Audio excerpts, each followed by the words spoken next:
Hello, fifth grade readers. Welcome to another episode of Reader's Workshop.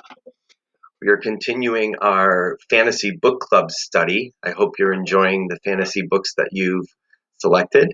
I also hope you are enjoying the read alouds that your teachers are reading to you.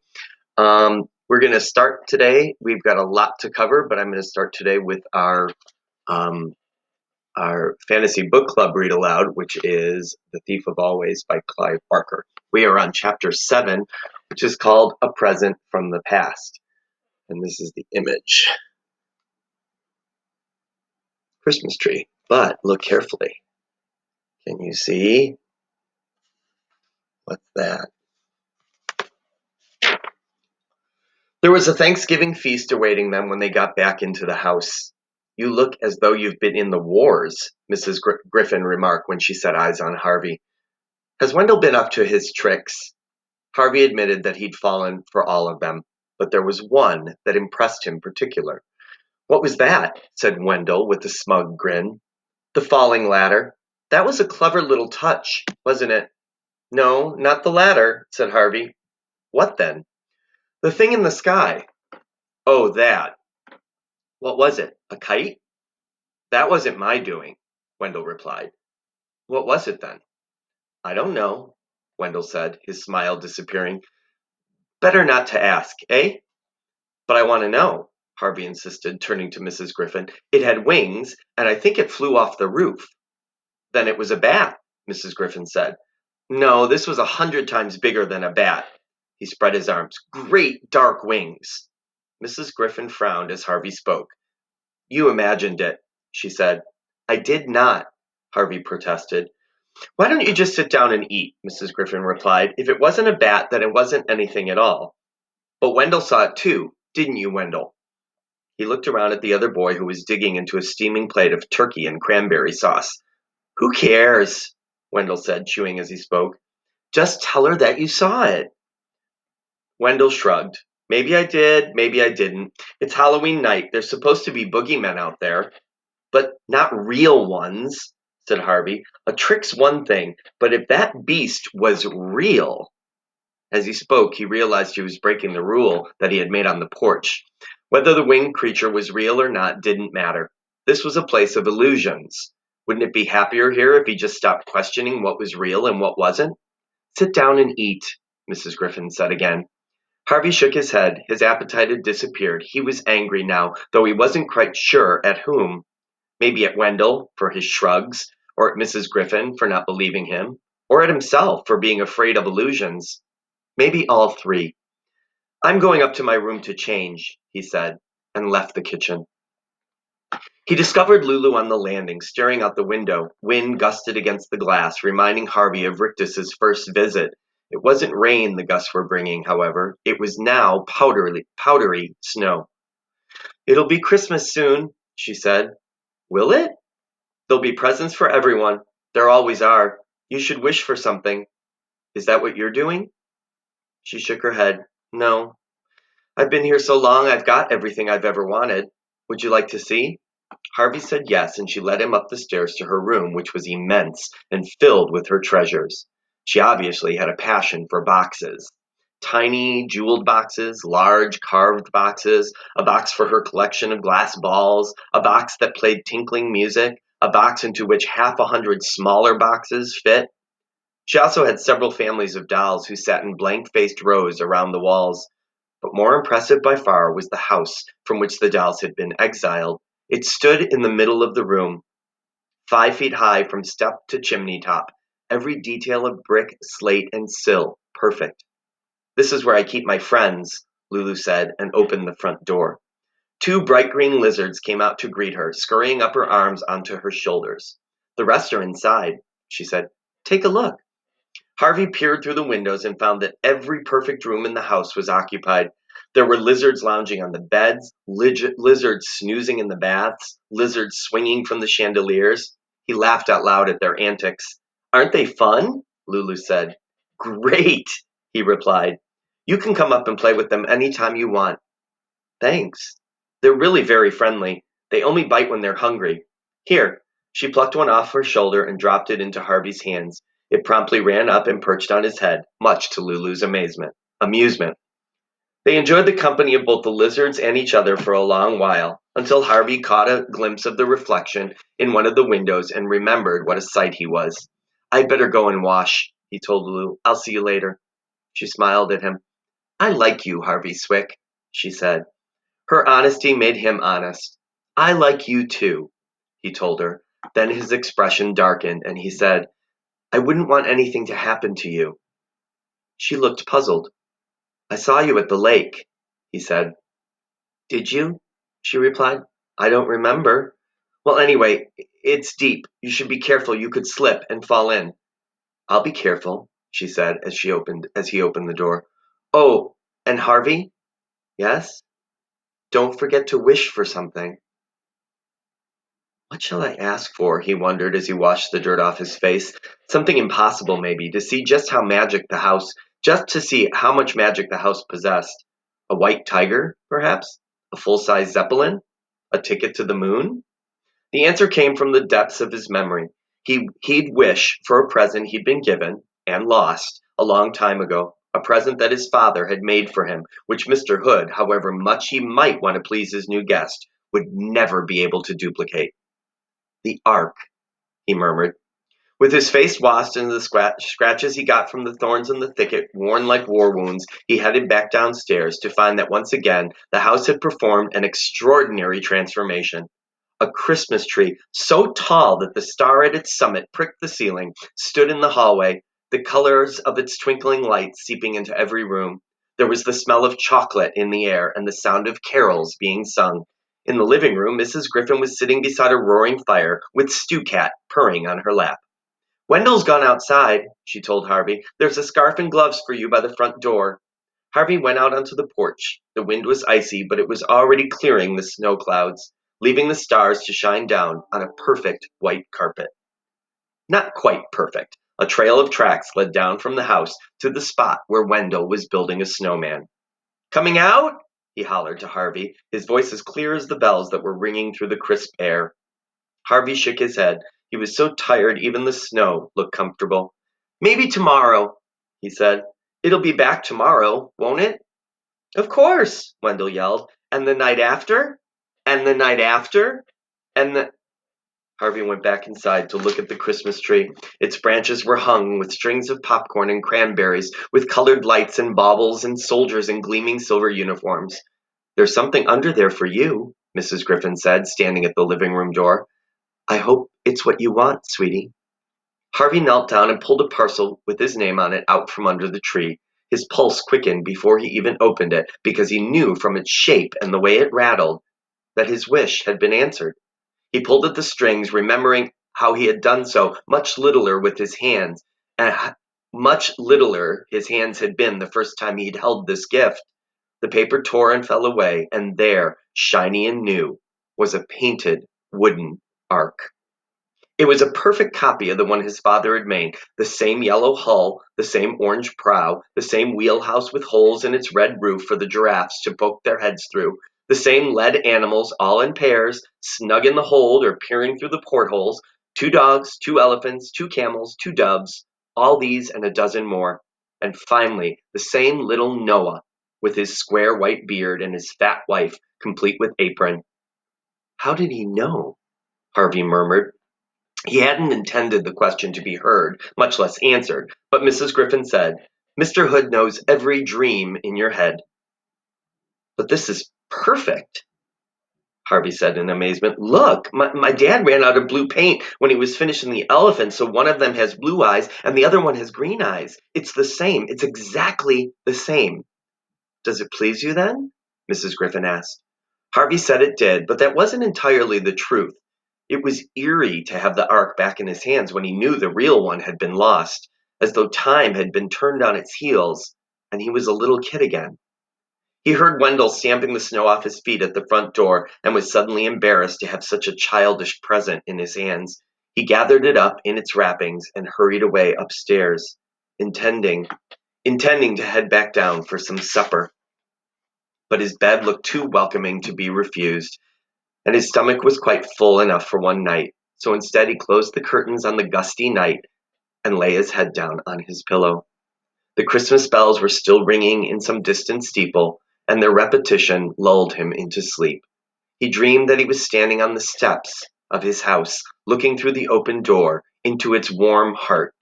Then the wind caught hold of him, turning him from the threshold and carrying him away into a dreamless sleep.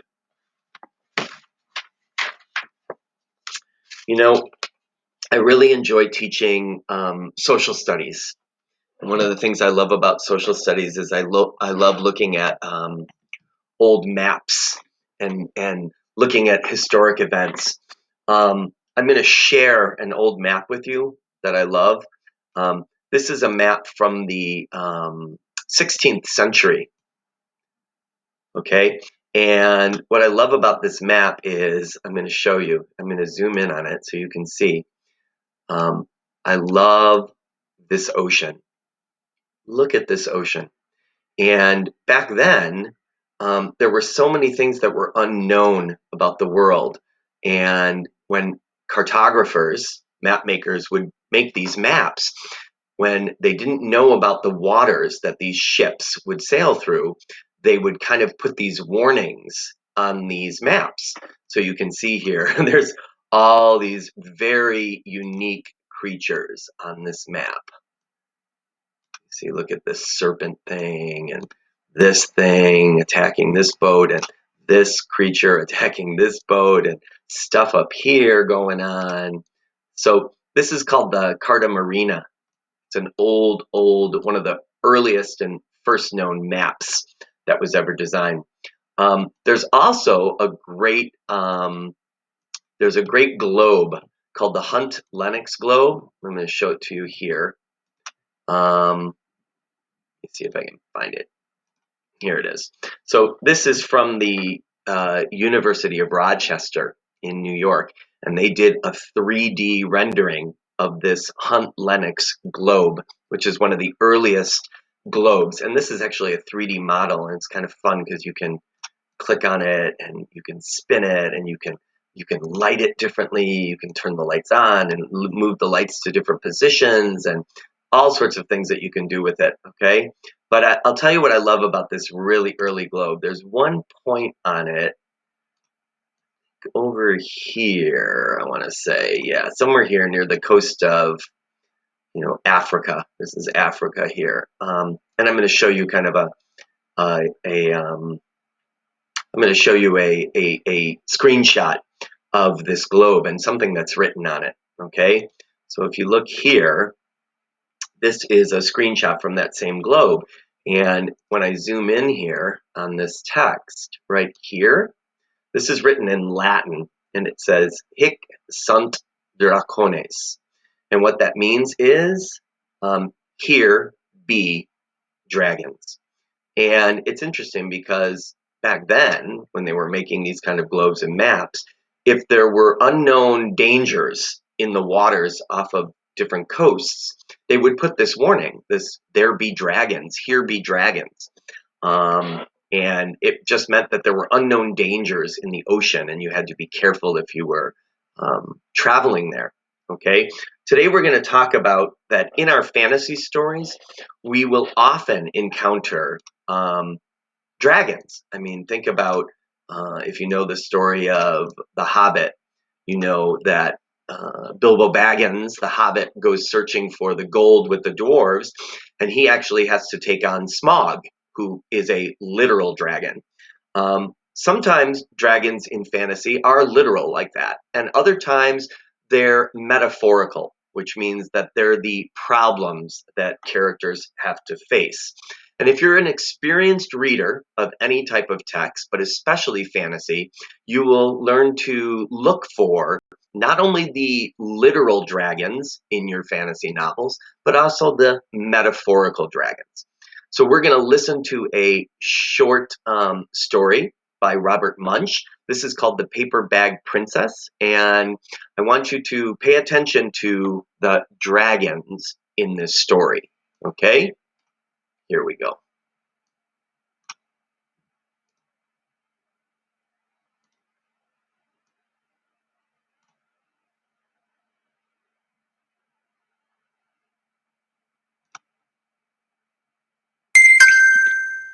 The Paper Bag Princess by Robert Munsch, illustrated by Michael Marchenko. Elizabeth was a beautiful princess. She lived in a castle and had expensive princess clothes. She was going to marry a prince named Ronald.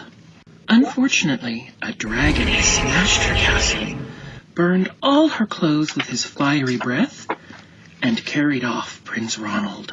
Elizabeth decided to chase the dragon and get Ronald back.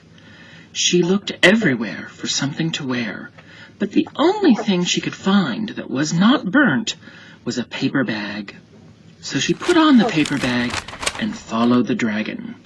He was easy to follow because he left a trail of burnt forests and horses' bones. Finally, Elizabeth came to a cave with a large door that had a huge knocker on it. She took hold of the knocker and banged on the door. The dragon stuck his nose out of the door and said, "Well, a princess! I love to eat princesses, but I have already eaten a whole castle today. I am a very busy dragon. Come back tomorrow." He slammed the door so fast that Elizabeth almost got her nose caught. Elizabeth grabbed the knocker and banged on the door again. The dragon stuck his nose out and said, "Go away. I love to eat princesses, but I have already eaten a whole castle today. I am a very busy dragon. Come back tomorrow." "Wait!" shouted Elizabeth. "Is it true that you are the smartest and fiercest dragon in the whole world?" "Yes," said the dragon. "Is it true," said Elizabeth, "that you can burn up 10 forests with your fiery breath?" "Oh, yes," said the dragon, and he took a huge, deep breath and breathed out so much fire that he burnt up 50 forests. "Fantastic!" said Elizabeth, and the dragon took another huge breath and breathed out so much fire that he burnt up 100 forests. "Magnificent!" said Elizabeth, and the dragon took another huge breath. But this time, nothing came out. The dragon didn't even have enough fire left to cook a meatball. Elizabeth said, "Dragon, is it true that you can fly around the world in just 10 seconds?"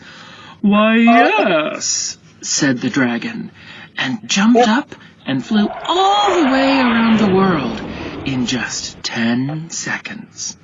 He was very tired when he got back, but Elizabeth shouted, "Fantastic! Do it again!" So the dragon jumped up and flew around the whole world in just 20 seconds. When he got back, he was too tired to talk, and he lay down and went straight to sleep. Elizabeth whispered very softly, "Hey, dragon." The dragon didn't move at all. She lifted up the dragon's ear and put her head right inside. She shouted as loud as she could, "Hey, dragon!" The dragon was so tired he didn't even move. Elizabeth walked right over the dragon and opened the door to the cave. There was Prince Ronald. He looked at her and said, "Elizabeth, you are a mess. You smell like ashes, your hair is all tangled, and you are wearing a dirty old paper bag. Come back when you are dressed like a real princess." "Ronald," said Elizabeth, "your clothes are really pretty, and your hair is very neat. You look like a real prince, but you are a bum." They didn't get married after all.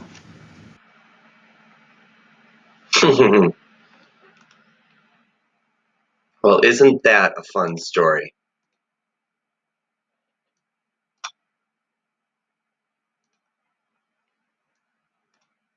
So, thinking about our friend Elizabeth and her story, I want you to maybe pause the video and have a discussion amongst yourselves or as a whole group.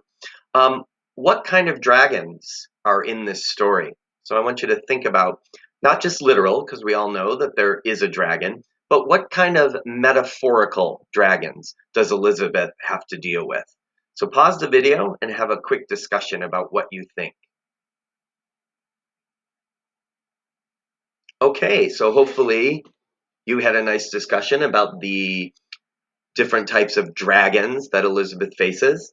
I want you to do this with your own fantasy novels and with your read alouds. As you're listening to your read alouds, look for the dragons, the metaphorical dragons that the characters have to face. And I also want you to think about this. What are your dragons in your own life? Maybe there are struggles that you've had or challenges you've faced. And maybe you've even written about some of these in Writer's Workshop, some of these personal dragons. Okay, it's important to think about our own dragons when we're looking at the dragons that characters have to face. So just a reminder, today's lesson we looked at doing this. Give me a second. We looked at reading metaphorically. Okay, that's what we're doing now. Last time we talked about suspending judgment. Today we're talking about reading our books metaphorically, looking for symbolism in the stories that we're reading. Okay, remember to consider the dragons the characters are facing. Okay, like Elizabeth, what were her dragons other than just that dragon? And I think this is Opal from, what is it, from Because of Winn-Dixie, maybe? I'm not sure. I think that's the character of Opal. But all characters face dragons. I'm going to share a chart with you that another student had done. This is a chart that this student did for those of you who listen to The Lion, the Witch, and the Wardrobe. This is a character chart that a fifth grader did for the characters in The Lion, the Witch, and the Wardrobe. So the Pevensey children. Lucy, what are her dragons? Their siblings don't believe her. She's the smallest child. Susan, she's motherly and she wants to protect Lucy. Okay, and the White Witch kind of becomes her adversary. Edmund, he joins the White Witch. Okay, he kind of got ambushed. And then Peter, he kind of feels like he's failing his siblings because he's older and he wants to support and take care of them, and he wants to kind of be a father figure for them, the older brother. Okay, so as you're reading your books, maybe create a similar character chart for the characters in your book. What are the dragons that your characters are facing? And you can do this, the way this student did it, this fifth grader, or you can do it whatever way you'd like to do it. Okay, but create a character chart and look at the dragons in your books. Okay, we're going to end today with another chapter of our read aloud, and then I'll say goodbye. Until next time. Today, the last chapter is chapter 8, and it's called Hungry Waters. And this is the image. So if you look carefully, you can kind of see the fish. And then if you look carefully, this is the ark he got for Christmas and all the animals. And it's kind of looking like it's sinking into the water. Hungry Waters. That first day in the holiday house, with all its seasons and its spectacles, set the pattern for the many that were to follow. When Harvey woke the following morning, the sun was out once again, pouring through a crack in the curtains, but this time it lay in a warm pool on the pillow beside him. He sat up with a shout and a smile, and either one or the other, and sometimes both, remained on his lips for the rest of the day. There was plenty to do. Work on the treehouse in the spring morning, followed by food and the laying of plans for the afternoon. Games and lazy hours in the heat of summer, sometimes with Wendell, sometimes with Lulu. Then adventures by the light of a harvest moon, and finally, when the winter wind had blown out the flames and the pumpkin heads and carpeted the ground with snow, chilly fun for them all out in the frosty air, with a warm Christmas welcome when they were done. It was a day of holidays, the third as fine as the second, and the fourth as fine as the third, and very soon Harvey began to soon forget that there was a dull world out beyond the wall, where the great beast February was still sleeping its tedious sleep. His only real reminder of the life he'd left, besides a second phone call he'd made to his mom and dad just to tell them that all was well, was the present he'd wished for and received that first Christmas, his ark. He thought several times of trying it out on the lake to see if it would float, but it wasn't until the afternoon of the seventh day that he got around to doing so. Wendell had made a real glutton of himself at lunch and had declared that it was far too hot to play, so Harvey wandered down to the lake on his own with the ark tucked under his arm. He half expected, or hoped in fact, to find Lulu down there to keep him company, but the banks of the lake were empty. Once he had laid eyes on the gloomy waters, he almost gave up on the idea of launching, but that meant admitting to himself that he didn't wish to admit. So he headed on down to the shore, found a rock to perch on that looked less precarious than the others, and set his ark on the water. It floated well, he was pleased to see. He pushed it to and fro for a little while, then lifted it out and peered inside to see if it was leaking. It was quite watertight, however, so he set it back on the lake and pushed it out again.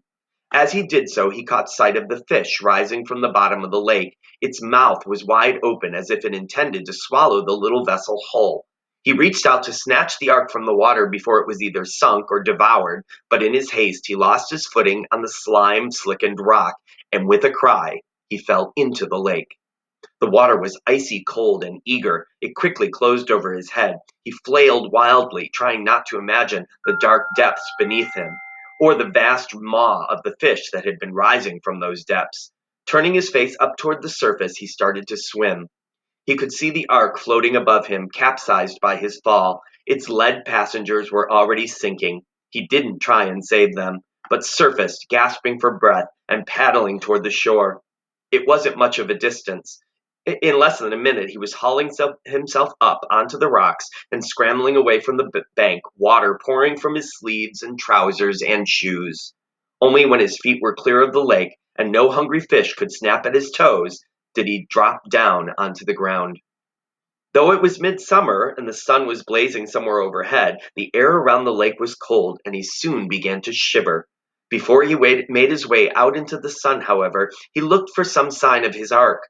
The spot where it had sunk was marked by a torn flotilla of wreckage, all of which would soon join the rest of the ark at the bottom of the lake. Of the fish that had seemed so eager to devour him, there was no sign. Perhaps it had swum down into the depths to chew on the drowned menagerie. If so, Harvey hoped it choked on its dinner. He'd lost plenty of toys before. He'd had a brand new bicycle, his prized possession, stolen from the steps of his house 2 birthdays ago. But this loss upset him as much more. In fact, the idea that the lake now had something that he owned was somehow worse than a thief running off with his bike. A thief was warm flesh and blood. The lake was not. His possessions had gone into a nightmare place, full of monstrous things, and he felt as though a little part of himself had gone with it, down into the dark. He walked away from the lake without looking back, but the breeze that came to warm his face when he broke through the thicket, and the sound of the birds that pleased his ear could not keep from his mind the thought he'd tried to ignore when he'd gone down to the water. Despite all entertainments that the holiday house supplied so eagerly, it was a haunted place. And however hard he had tried to ignore his doubts and suppress his questions, that could be ignored and suppressed no longer. Whoever or whatever that haunter was, Harvey could not be content now until he'd seen its face and knew its nature. And with that, we're going to wrap up this session of Reader's Workshop. I hope you continue to enjoy your fantasy books, have some great discussions about characters and their dragons, both literal and metaphorical. And until then, off you go.